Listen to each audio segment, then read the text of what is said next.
This is Evolution's newest cordless mitre saw. This is the R255SMS-DB-LI, or cordless mitre saw for short. This model's been around for probably a year now, but there's so many upgrades to this compared to their corded models. So let's dive into it. I'm going to show you how to get it all out of the box and assembled. I'll show you how to calibrate all of the adjustments to make sure you get accurate cut. And then I'll also give you my honest review about it at the end. Now, quick disclaimer, I haven't been paid any money by Evolution to make this video, but they have given me this and the cordless vacuum they supply free of charge in order to make this honest review. And it's also like an instruction manual for them, so I suppose it's more of a benefit to them than it is for me.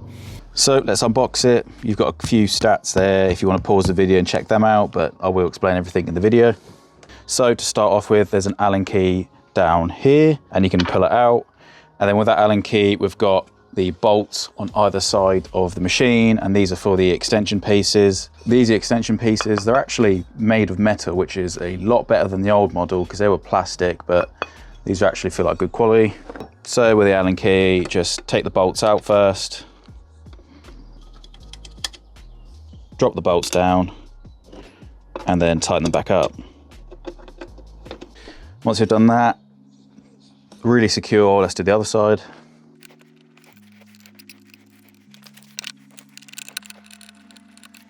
And there's a small gap between where the two parts meet. The wood's going to be across this bit and that bit anyway, so it's not a huge deal. However, there is still a very small gap there. Let's check the right side. And this side's fine. There's no gap whatsoever. So the left side has a small gap, the right's not so bad. So next we've got this screw bolt thing. So we're just going to put that in here and then screw it in. Don't go too tight with it. It is supposed to be tightened and loosened as you use it, so don't do it too tight. Next thing we're going to do is we're going to insert this rail in. Make sure you've got the orientation, the orange bit faces up, because this is actually going to be used as a handle to carry it. For the next part, you'll probably find that you want to turn this lever here, get that tight. That's what actually stops the rail from moving back and forth, so it's a lot easier when you put it on the head. At the end of the rails on both sides, you've got a green button here, and I'll show you why that's important in a minute. So both pins need to be in this position before we put the head on. You might find that when you get out of the box, the pin's actually engaged into the rail itself. So to fix that, just press the green button and just pry the pin back out, and that will reset it. And it's pretty simple. You've got two holes here, which you're going to insert into the rails.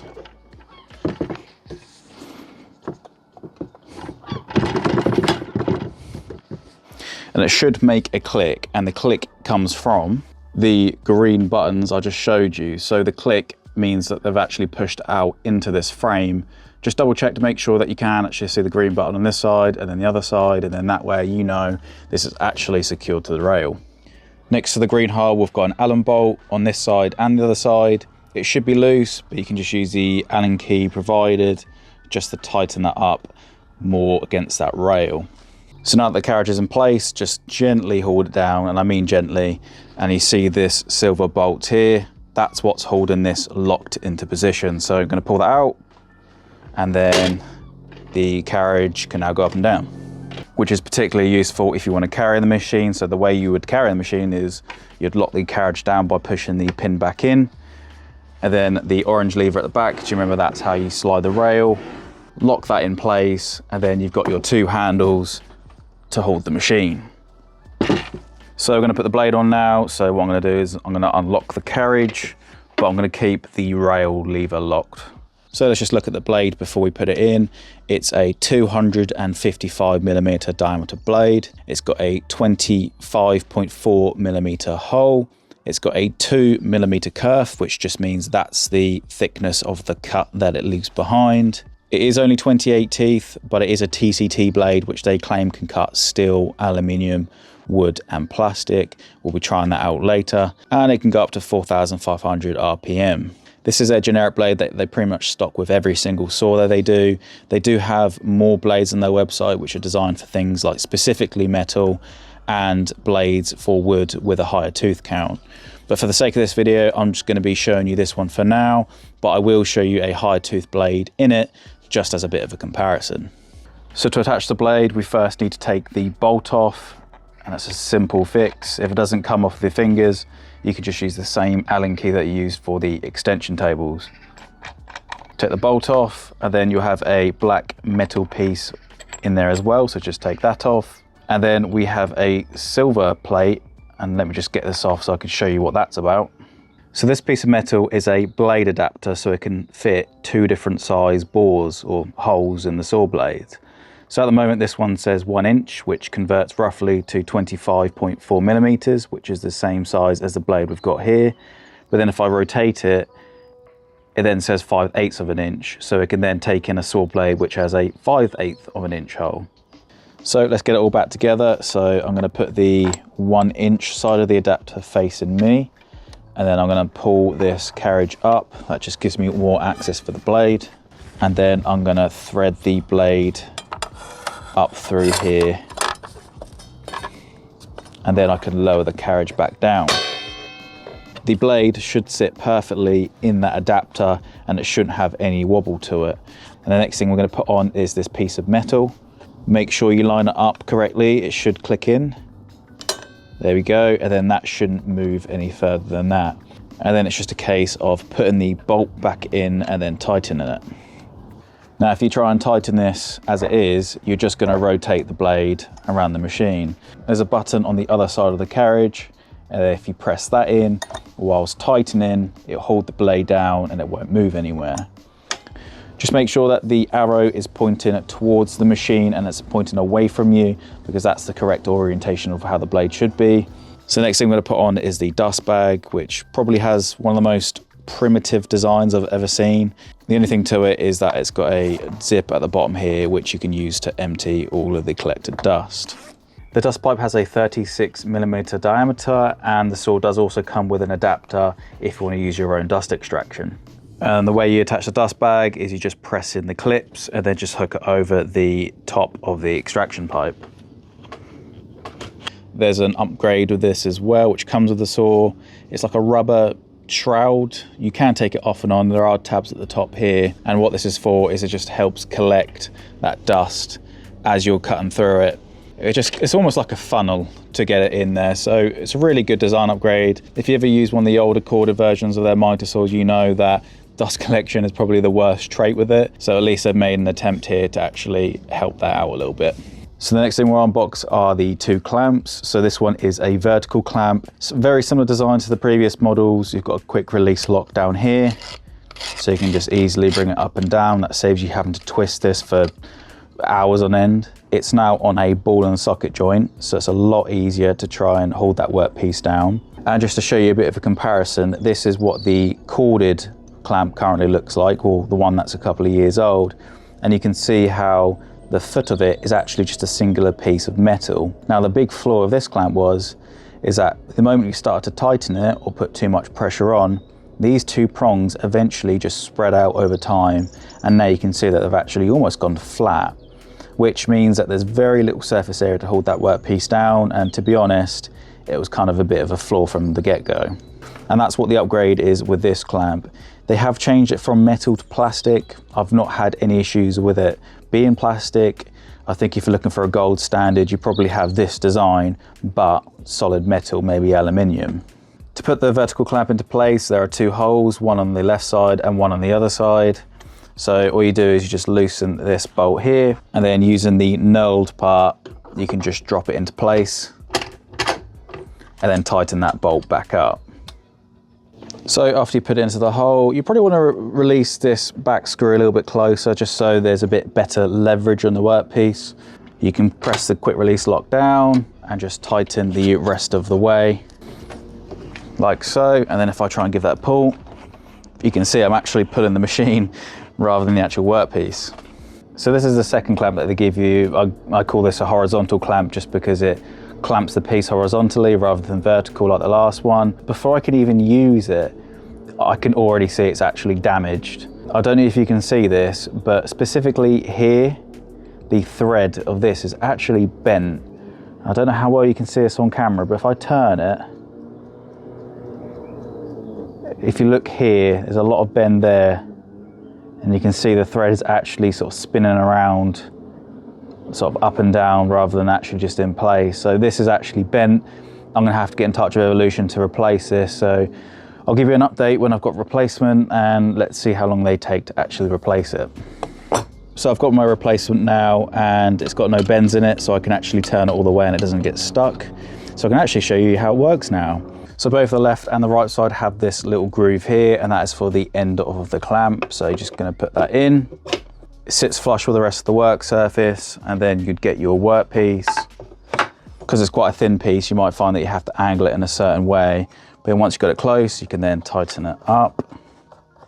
In fact, that's a little bit dodgy, just given how thin the workpiece is. It's actually struggling to sort of conform to it, but let's see if it actually holds it. I mean, it's doing its job.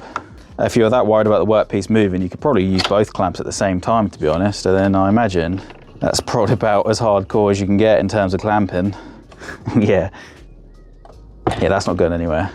And then that just leaves the last two things in the box, which is the manual, which, to be fair to Evolution, they do have some good picture diagrams, but if you're anything like me with a smooth caveman brain, you just go to YouTube anyway. And then the last thing is they've actually supplied a zero clearance insert. I mean, it's definitely zero clearance at the moment because there's not even a cut in there. You got to make it yourself, but I'll show you how to do that in a minute.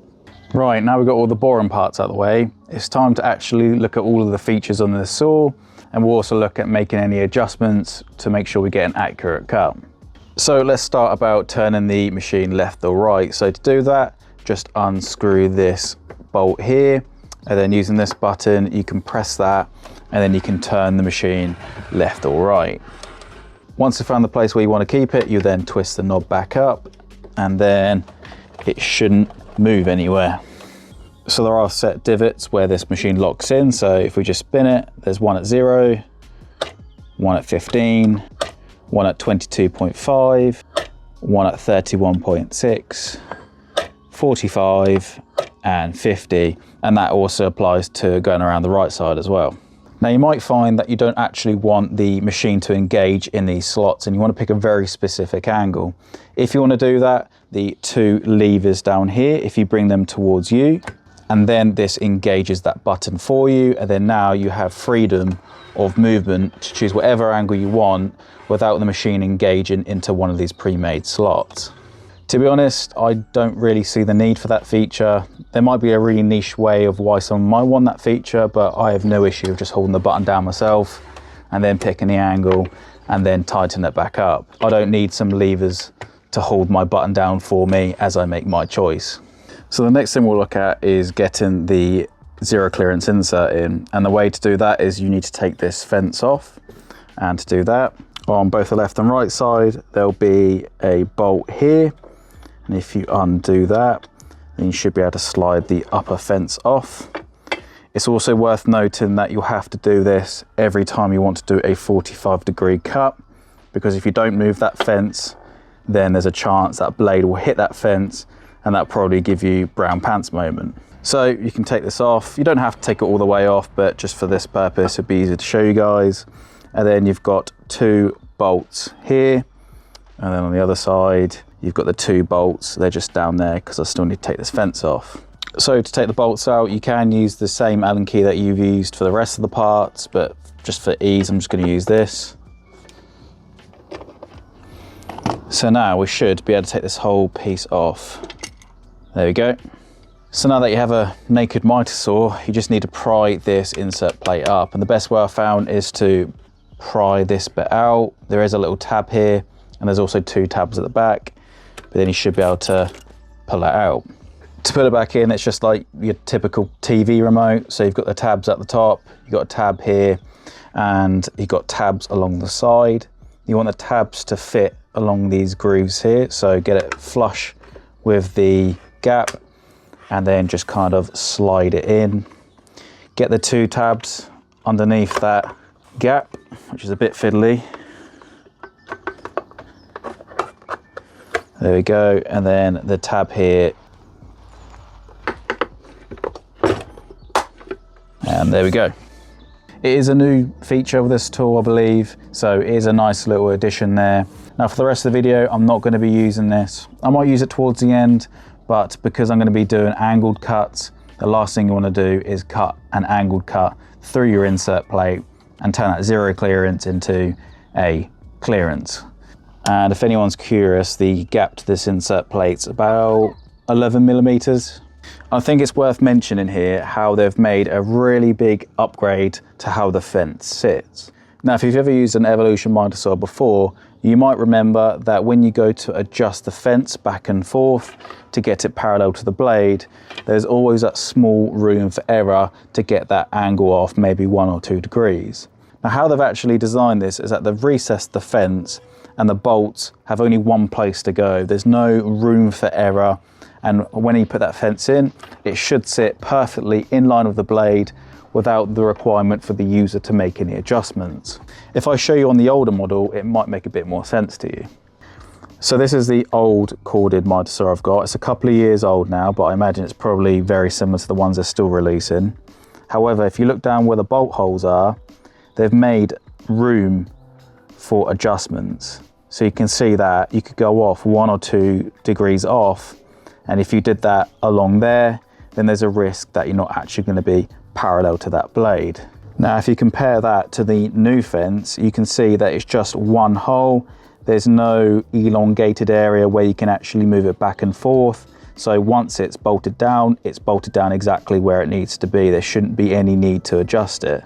Whereas with this, you've always got that risk of it can go back and forth. So I slid the rail back in. I haven't put the bolts down, but you can see it's nice and snug in there and there's no room for that bolt to be adjusted. So in all, really good design upgrade that probably a lot of people have missed. So now we're going to see if the blade is parallel to the fence like we were just checking. So I've got my triangle, going to bump it up against the fence and the blade. Just be careful you're not touching any of the teeth in the blade because they do protrude out, so that might throw you off a little bit. There is a very, very small gap at the front here. Let me see if I can show that on camera. It touches at the back, but as it comes further forward, we're very, very slightly, I mean, probably less than a millimeter off the blade there. We know we can't adjust the fence, so it's going to be a case we're going to have to adjust this metal plate here. We're going to move it ever so slightly to the left, so that way the whole machine comes over slightly to the left, and then hopefully we can line that up properly. So let's give that a go. So how we're going to do that is I've loosened the orange needle just so it doesn't get in the way, and I've also loosened the 4 Allen bolts that are on the metal insert. So at the moment, we've got a little bit of wiggle room there with the insert, as you can see. So I'm going to get my triangle up against the fence, up against the blade. We're going to make them micro adjustments, and then we're going to tighten that insert plate back down. Right, so let's give it a go.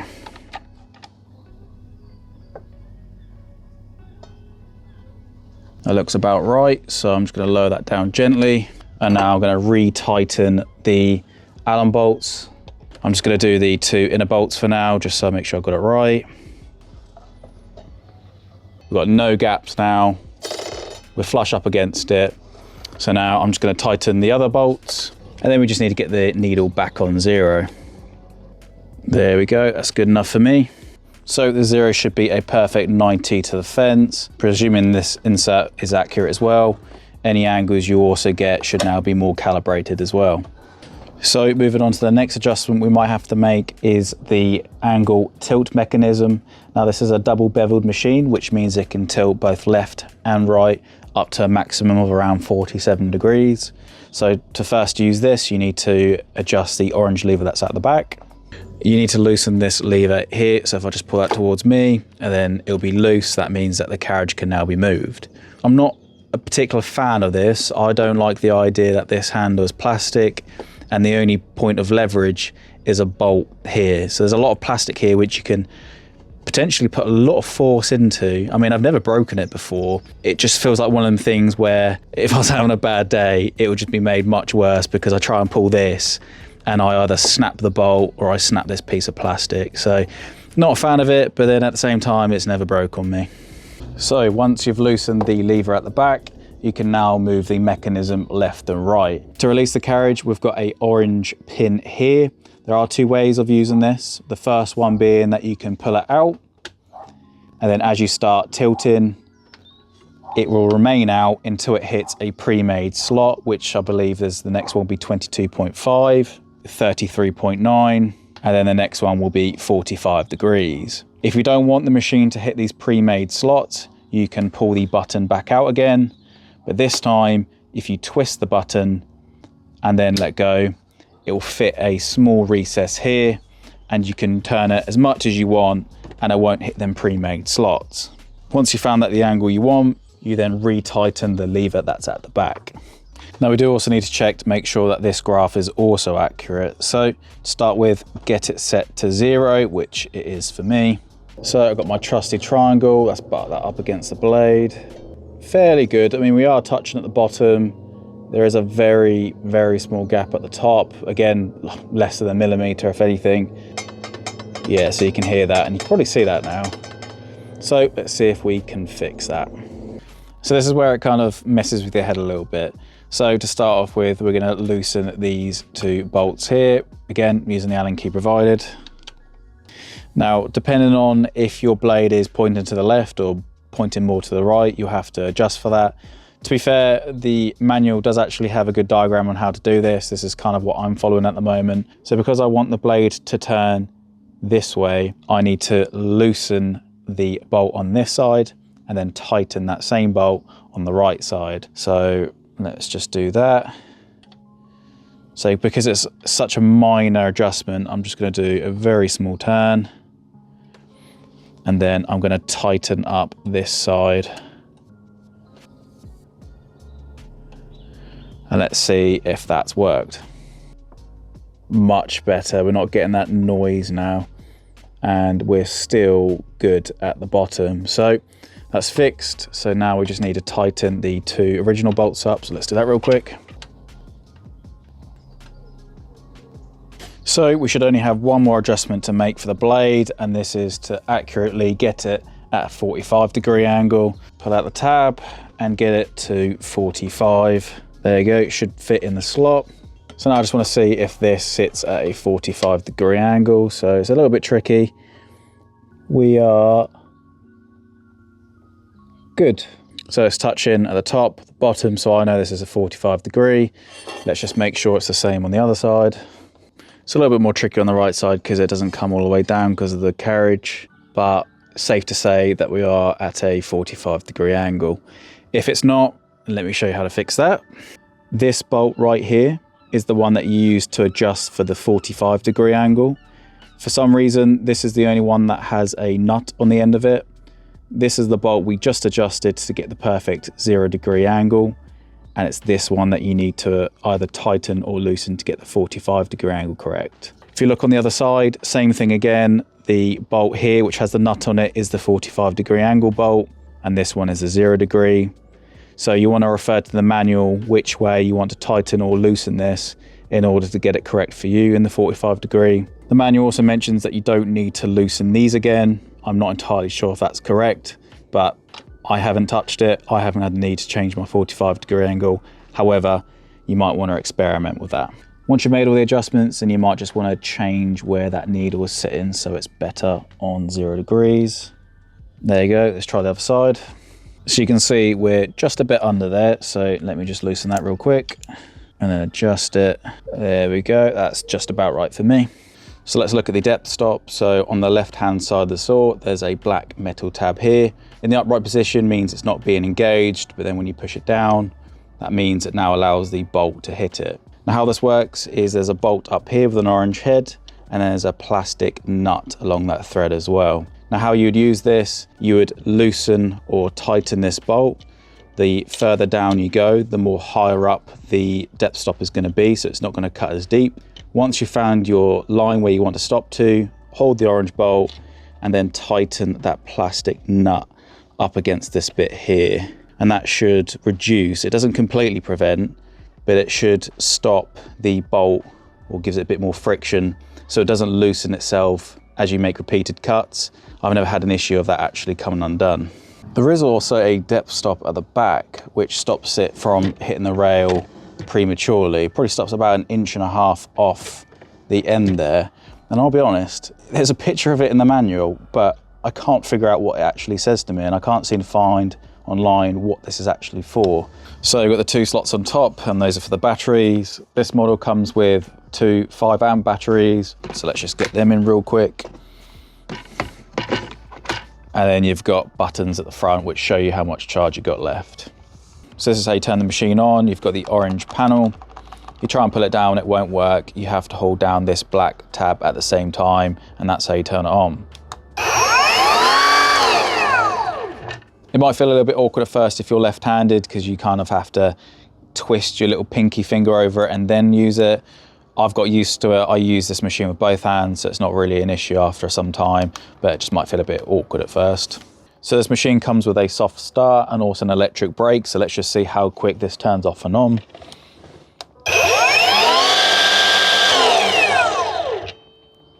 Pretty quick, no issues there.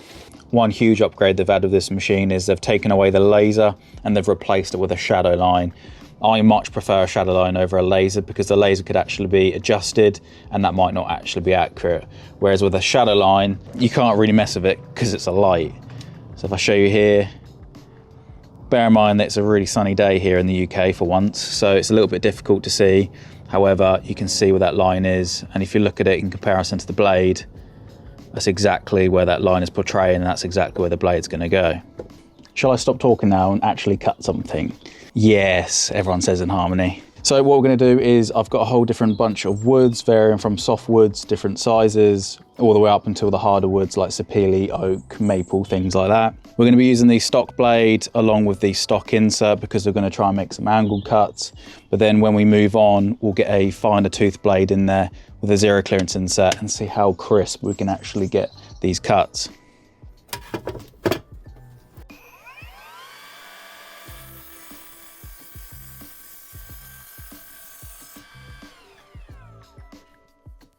So this is the first cut. There's a bit of tear out on the end here, but that's kind of to be expected.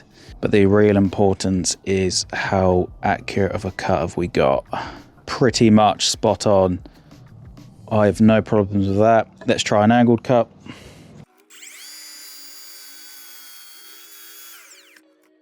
Same thing again, we've got tear out here, but let's just see if that's a 45. That is pretty much as good as you're gonna get.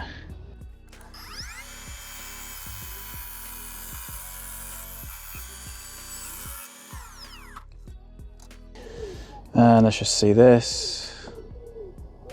Very good.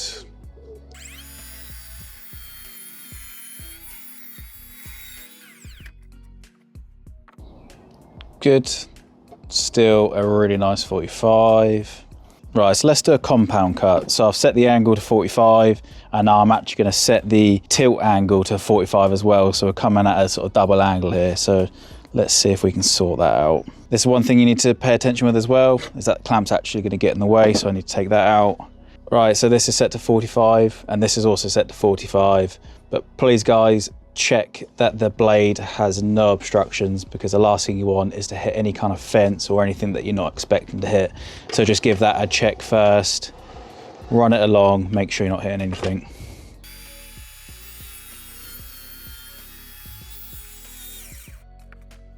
And that's the cut there. I'll be honest, I've never used it for that steep of an incline before. It almost feels a bit dangerous, I'll be honest. I wouldn't recommend it, but you've got that option there. And let's just test one of these angles. And it's still a 45. So compounds are good, angles are good. Let's try with some harder woods. So the next thing I've got is some 1 inch thick hard maple.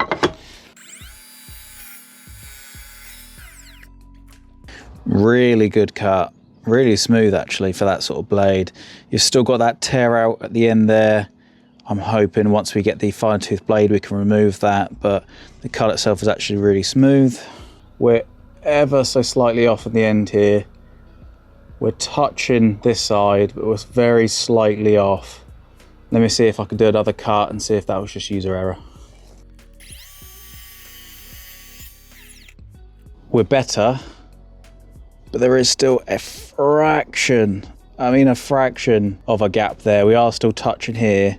So the next thing we're going to cut is 2.5 inch thick sapele. which if you don't know is a species of mahogany, so it's quite a thick wood. So let's see how good this does.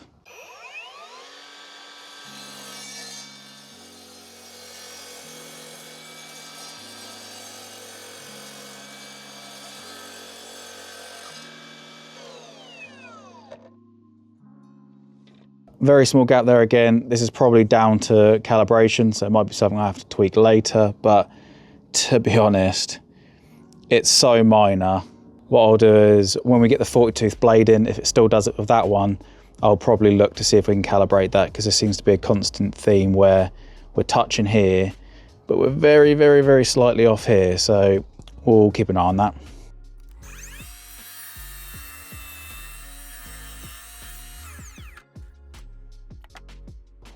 That's not good.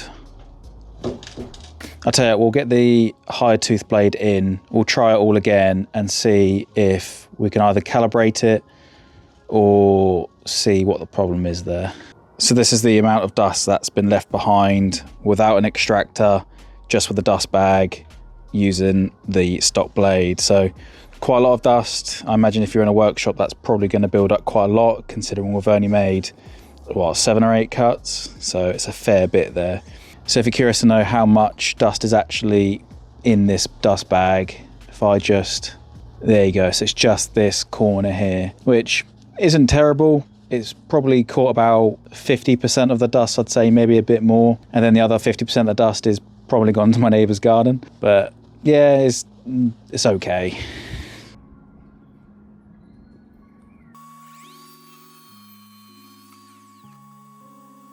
So this is the finish of the cut with a better blade, and it's like a night and day.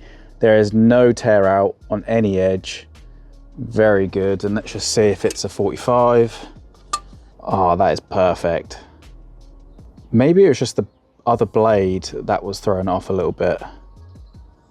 Right, so let's quickly cut out the insert plate.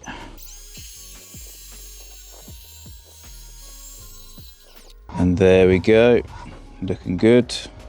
Right, so really quickly, 40 tooth blade, 0 clearance insert with dust extraction. Gonna cut the woods really quickly and see how good of a cut we can get.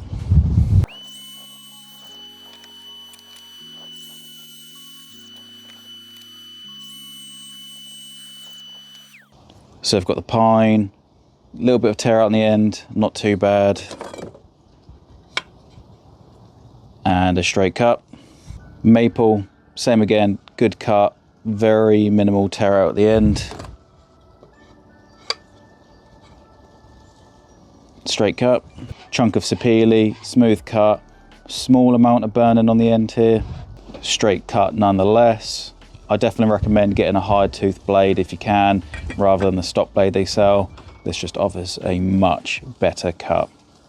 Right, so let's give the depth stop a go. So I'm gonna push that down and just see where we're at.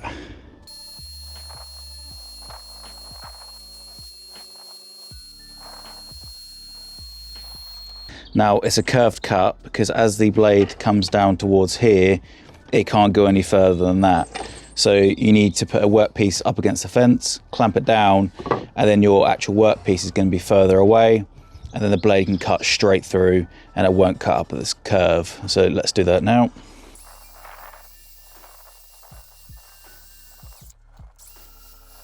So this is the finished result of using the depth stop. So overall, it's pretty good. You can see where each blade has made its pass. I've actually gone a bit deeper than the line I made, but to be honest, that's just my fault. I didn't really look properly. But you can also see there's a very small gouge here. That's most likely where I've pressed down a bit too hard.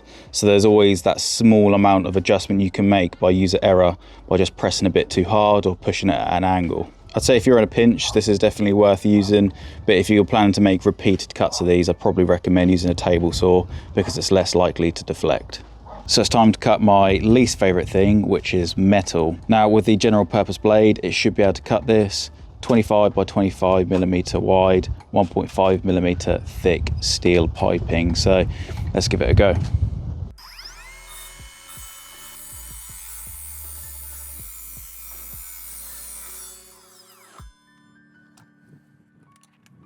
So this is the cut. Not bad, not good. It feels a bit rough, could do with probably a bit of filing. It's good enough for what I need it for, but there is a very small gap. You can probably see a bit of the daylight coming through that. I'd probably still recommend using a metal saw or at least a table saw, just so it's a bit more steady. So I want to run a little bit of a test with their batteries.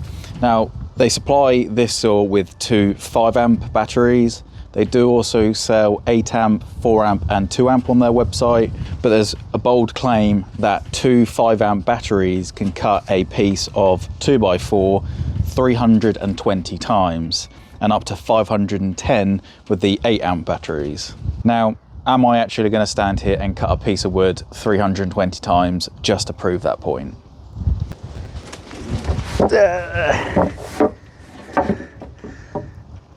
Yes, I am.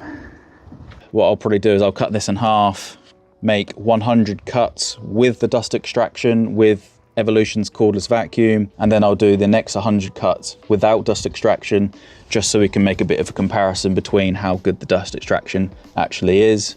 And then I'll probably do the rest with dust extraction, because I imagine I'm probably redecorating my neighbour's wall at the moment with sawdust, so I've got to be a little bit more careful. Two 5-amp batteries, fully charged right now. I'm going to use them, drain all the battery, and then we'll see how long they take to charge up to maximum again after they're completely drained.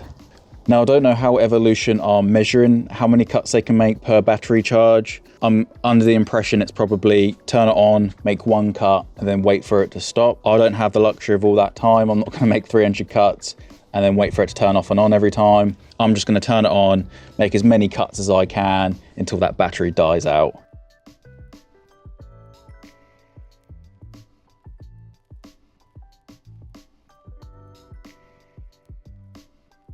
I underestimated how much this is actually hurting my arms, having to feed the wood through 100 times. But we've made 100 cuts with a dust extraction, so let's see what the aftermath is. So this is the dust left on top of the machine. Bear in mind it is a bit of a windy day today, so it's probably blowing off a little bit off of here, but you can see just the aftermath of 100 cuts. So it's not too bad, and this is with dust extraction, so we'll see what it looks like for another 100 cuts without dust extraction. And let's just put the dust bag in instead.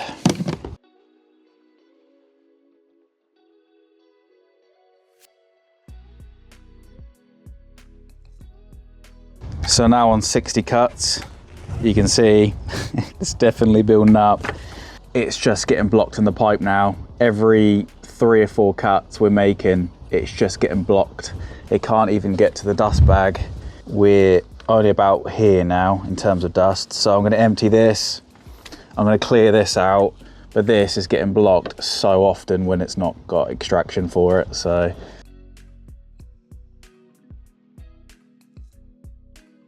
So this is the result of 100 cuts without extraction, and it has gone absolutely everywhere. And for all of you that are worried about all of the offcuts I'm making, don't worry, I do repurpose these. I also do burn them in a fireplace as well, so they're not going to waste, don't worry about that. But the dust bag is now fully packed, but you can see how much of a difference it's actually made.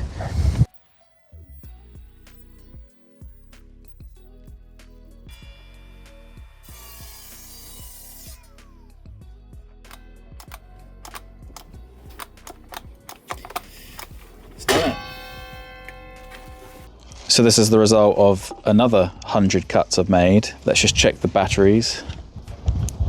1 bar and 1 bar. The machine does still have a tiny bit of juice left,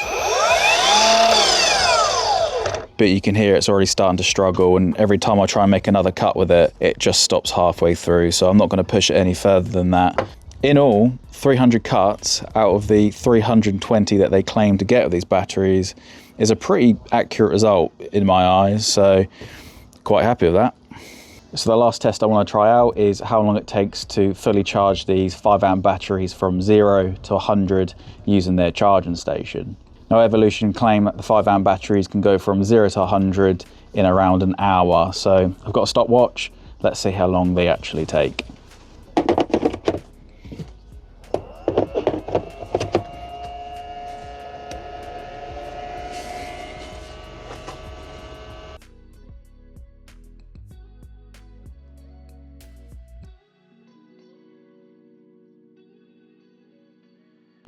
fully charged. You can hear the machine's not working anymore, but they're still docked. That's how you know it's definitely fully charged. And the time was 59 minutes and 38 seconds. So they claim an hour and it's given us an hour, so quite accurate. So this is the end of the video, so I suppose I better summarize it all up. The good things about this saw, they've done a huge amount of upgrades compared to their corded model. Yes, their corded model I've been comparing it to is a couple of years old. It might be completely different now, but there's definitely some good design upgrades they've done, being the clamp. The extension tables are now metal. There's not a lot of arm deflection when you move it, which is really good because the corded model has a lot of arm deflection. Overall, it just feels a lot more solidly made. The accuracy, very good. We had a bit of an issue with the stock orange blade being a bit off here and there. Could have been my fault, but then it could have also been the blade. But the moment we got that 40-tooth blade in, it was like night and day. Every cut was just... The extension tables are now metal, which are good. And just in all, it just feels a lot more better built. The adjustments are better. I spoke about the fence. It's a lot easier to calibrate and it holds its calibration as well. So in all, accuracy and power is pretty good.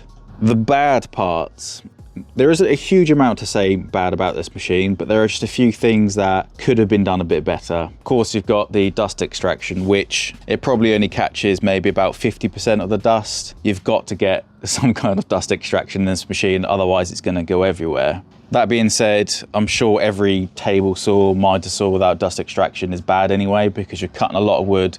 Where is that dust going to go? So get an extraction for this, you'll definitely need it. Even if you're working outside, I'd probably still use the dust extraction because of just how messy it gets.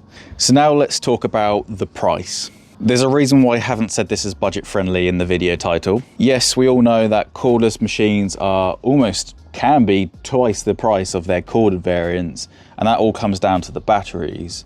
This is no exception. The price of this machine with the batteries, with the 5 amp batteries, is £500.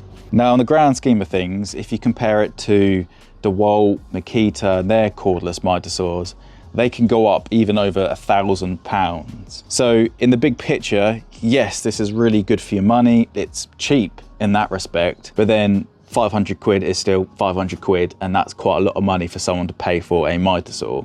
If you're looking to buy this saw and you're already on the battery platform, so you don't need the batteries involved, then it does reduce the price to about 350, which I think is more than fair for the machine. I would 100% pay that amount for this saw. The 40-tooth blade that Evolution supply as well costs around 50 quid, which is quite expensive. You could probably get similar decent blades for a bit cheaper on Amazon, I'll be honest. So, would I recommend buying this mitre saw for yourself? I think the answer is, it depends.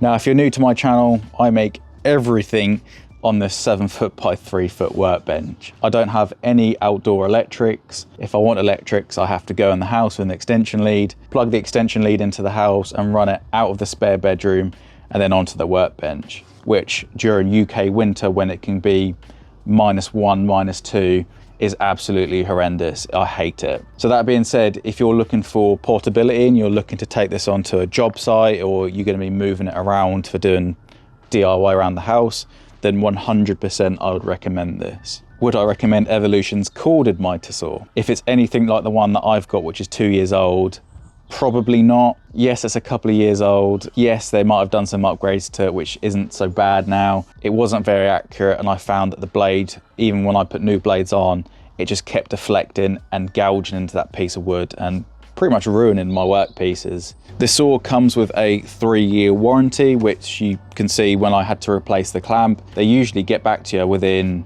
a few minutes, depending on how you get hold of them. Evolution also do a stand for this saw as well. They've got a couple of stands. They've got like an extra large one and then a not so extra large one. The cordless vacuum I've got from Evolution is pretty good. It's very light for what it is, and it's just easy just to use. I mainly use it for the mitre saw, the table saw, and cleaning out my car. If you want me to make a full video about that and make a review, then just put down in the comments. I'm not going to add it to this because This video is already like 50 minutes long. It's already way too long for me and it's an absolute pain to edit. So that is going to be the end of the video. Now I'm sure I've probably missed something on this saw that you guys are going to ask me, so just let me know in the comments. If you're interested in this saw or any other tools on Evolution's website, then I'll put a link in the description below. I've also got a 5% discount code for anyone that wants to look on their website to buy any tools, which when you're talking about the pricing of this, it's probably going to save you about 20 or 30 quid depending on what extras you buy. Use Splitbark at checkout to get that 5%. This is also going to be the last Evolution tool I'm going to review for a while. I've said this to Evolution because I don't want to look like an Evolution fanboy, and I don't want it to come across like I've got a very biased opinion because they keep giving me free tools. If you like this video and you found it helpful, or you just like to fall asleep to my voice, then give this video a like and consider subscribing. It is free, and I am also a very small channel. I've only got 1,000 or something subs. But I'll see you in the next video with whatever I make.